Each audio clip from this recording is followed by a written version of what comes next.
Pero yo viniendo a hablar del cerebro. ¿Qué hace una psiquiatra hablando a directivos y a empresarios? A mí me gusta, soy hija y nieta de psiquiatra, investigar el comportamiento humano. Voy observando lo que va sucediendo en el mundo emocional, en el cambio en la población, e investigo qué subyace, qué va pasando, buscando las bases humanistas, biológicas, neurocientíficas del ser humano.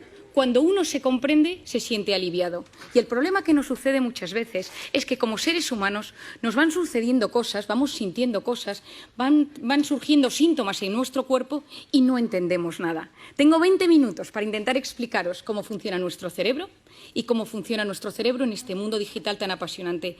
Y con esas ideas que os voy a dar, transmitiros unos tips, unos pequeños consejos para que el mundo digital saque lo mejor de nuestro cerebro y no lo peor de nuestro cerebro.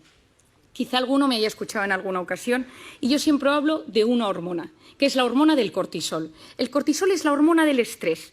Se activa en los momentos de amenaza, en los momentos de reto. Si uno va por la calle y le atracan, sube el cortisol. Si a uno le llaman por teléfono y dice que su empresa se ha quebrado en bolsa, sube el cortisol. Si a uno le llaman por teléfono y le avisan que su hijo ha tenido un accidente en el colegio, sube el cortisol. Esta hormona es clave en nuestra vida porque interactúa con todo el organismo. Es una hormona cíclica. Por las noches es baja y tiene que ser bajita para que yo duerma. A lo largo de la noche sube hasta las 8 de la mañana, que tiene su pico más alto. Lo interesante de esta hormona es que no solo se activa en los momentos de amenaza, sino también cuando yo me imagino un momento de amenaza. Es decir, mi mente y mi cuerpo no distinguen una amenaza real de una amenaza imaginaria. Ante algo físico real que me sucede, es decir, que me echen de mi trabajo, o ante algo imaginario, y si me echan de mi trabajo, se activa esta hormona. Y esto es un problema, porque el 90% de las cosas que nos preocupan nunca, jamás suceden. De hecho, es el 91,6%. Pero nuestra mente y nuestro cuerpo lo viven como si fuera real. Si pensamos en la pandemia, donde todos hemos tenido miedo, y el miedo cambia nuestro cerebro, nos intoxica de cortisol, todo nuestro organismo y nuestra mente se han transformado. Es decir, yo lo llamo la intoxicación de cortisol. Esta hormona toma las riendas de mi cuerpo y empieza a cambiar mi cuerpo y mi mente. Se me cae el pelo, me tiembla el párpado, tengo gases, me cambia el aparato intestinal, se me inflaman las articulaciones, me duele la espalda. Es decir, todo mi organismo responde a esta intoxicación de cortisol. Y por otra parte, a nivel psicológico, estoy irritable, tengo fallos de memoria, de repente me encuentro triste, no duermo mal, despertares nocturnos, estoy inquieto por cosas. Y durante 5 años me he dedicado a investigar el cortisol, cómo bajar el cortisol, porque vivimos en una sociedad intoxicada de cortisol. Y la intoxicación de cortisol genera inflamación en el cerebro y en el organismo. Gastritis, gastroenteritis, amigdalitis. ¿Cuáles son las vías de escape? Y ahí es donde voy. Yo durante mucho tiempo he investigado cómo de forma sana conseguir equilibrar esos niveles de cortisol. Pero nos dimos cuenta, y muchos neurocientíficos a nivel mundial nos hemos dado cuenta, que la pantalla nos alivia. Y esto es clave. Lo que sucede en la pantalla son gratificaciones instantáneas. Yo quiero algo y lo tengo, y lo siento. El cofundador de Facebook, Tim Parker, reconoció en un evento médico en Filadelfia hace unos años: creamos Facebook para generar adictos. Nos dimos cuenta de la vulnerabilidad del ser humano, de cómo el ser humano necesita sentirse querido. El ser humano necesita sentirse reconocido, porque nada mueve más al ser humano que alguien te quiera o que crea en ti. Y dijimos, creemos Facebook. Subes una foto y la gente le gusta, y la gente te comenta, y la gente te pone likes. Pero ¿qué hemos descubierto? Que hay una hormona que subyace en el comportamiento de las pantallas. Y hoy estoy hablando de la pantalla, en esta primera parte, la pantalla como redes sociales, videojuegos, Instagram, noticias, mails, WhatsApp. Y aquí entra la dopamina. La dopamina es una hormona maravillosa en muchos aspectos porque es la hormona del placer. Es la hormona que está involucrada en las relaciones sexuales, en la comida rica, en el vino, en los videojuegos, es decir, en cosas que nos hacen pasarlo bien, que nos hacen disfrutar. Y funciona de una manera muy particular. A mí me apetece tomarme una copa con unos amigos y empiezo a generar dopamina. Y en el momento que tengo esa copa, que ya me tomo eso con mis amigos, tengo mi pico de dopamina y de repente tengo un gran bajón. ¿A quién no le ha sucedido que tiene un momento muy bueno en algo y de repente tiene ese bajón después? El alcohol, la cocaína, las drogas, los videojuegos, las redes sociales, la pornografía. La dopamina es la hormona de las adicciones. Cada vez que yo recibo un like, cada vez que yo recibo comentarios en mis redes sociales y recibo cosas gratificantes, tengo chispazos de dopamina. Es decir, la pantalla fue diseñada para ser adictiva y a día de hoy tratamos en consulta la adicción a la pantalla con la misma medicación que la adicción a la cocaína. Ojo, van por los mismos circuitos cerebrales. Esto lo cuento porque es importante que lo entendamos.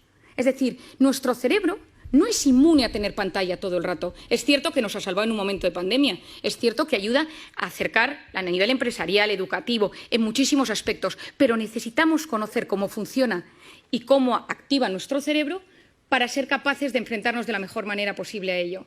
¿Qué ha hecho la pantalla? Que nos hemos convertido en drogodependientes emocionales, adictos a experiencias vibrantes, porque siempre llega algo en la pantalla. Yo activo la pantalla, yo actualizo la pantalla. Si uno de vosotros se levanta una mañana y no hay nada en el WhatsApp, uno reinicia el teléfono.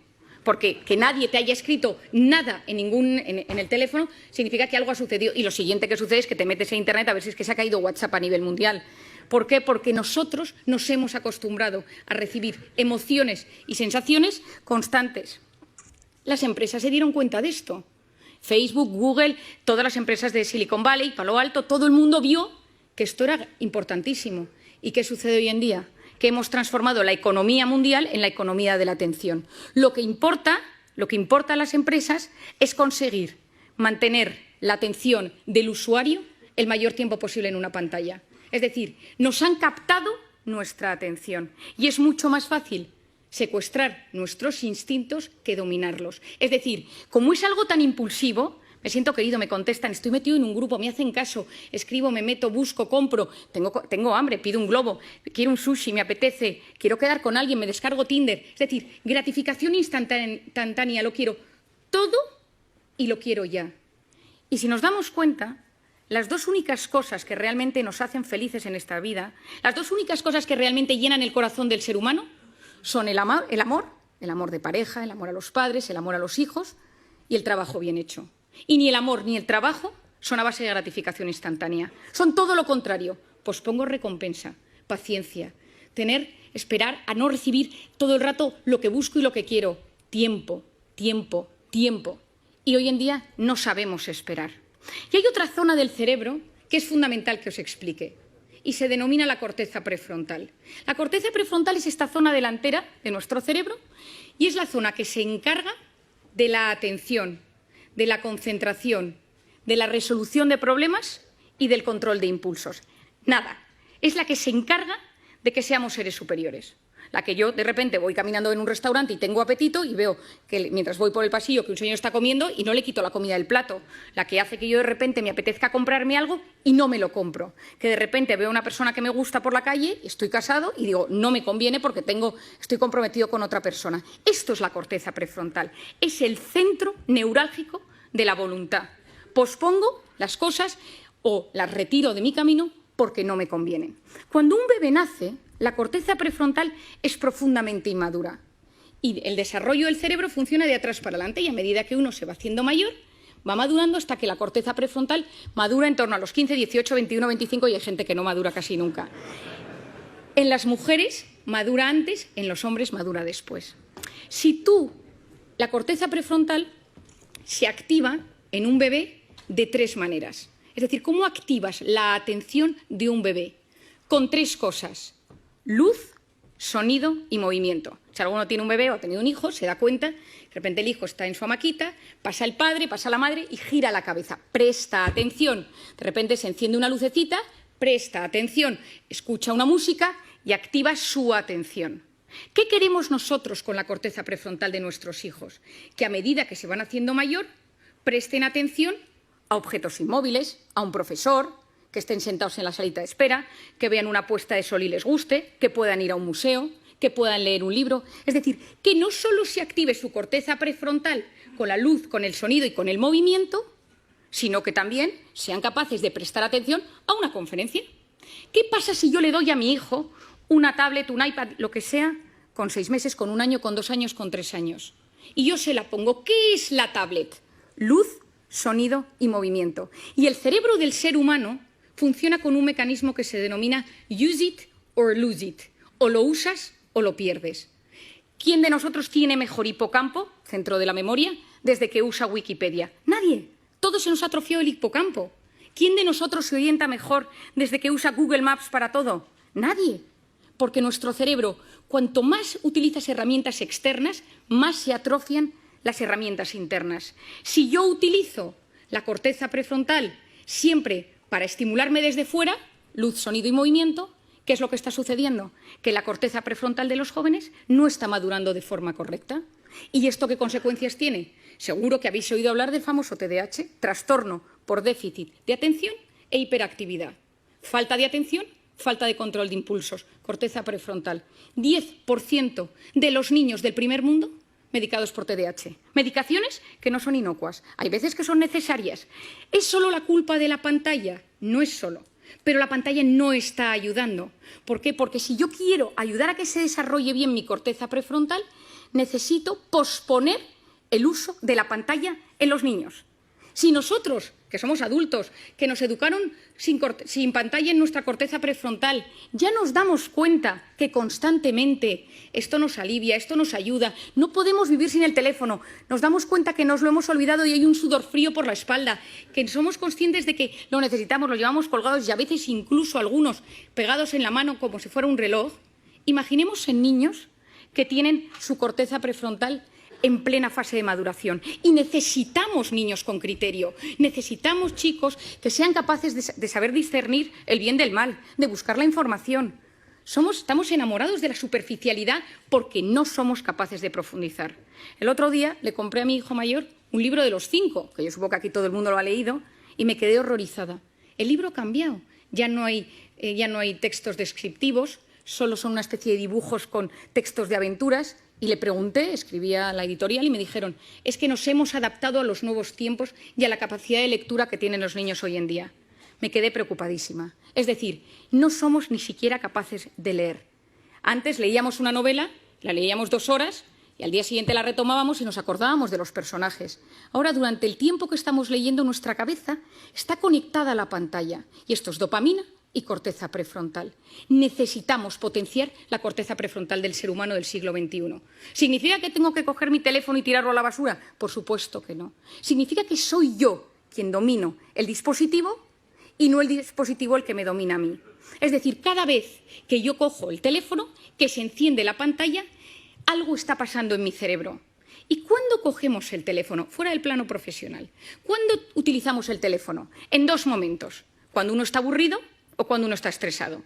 Uno está escuchando una charla, está escuchándome hoy, está de repente, ¿quién no le ha pasado en estas múltiples entrevistas o sesiones por Zoom eternas? Y que uno se da cuenta que no es capaz de seguir el hilo de la conversación y su cerebro le pide el teléfono. ¿Por qué? Porque me estoy aburriendo, me estoy poniendo nervioso porque no me entero bien. Es decir, nuestro cerebro, ante el aburrimiento o ante el estrés, nos pide pantalla. Si esto lo hacemos también con los niños y con los jóvenes, ¿qué sucede? Que no estás dejando a los niños aburrirse y el aburrimiento es la cuna del asombro y de la creatividad.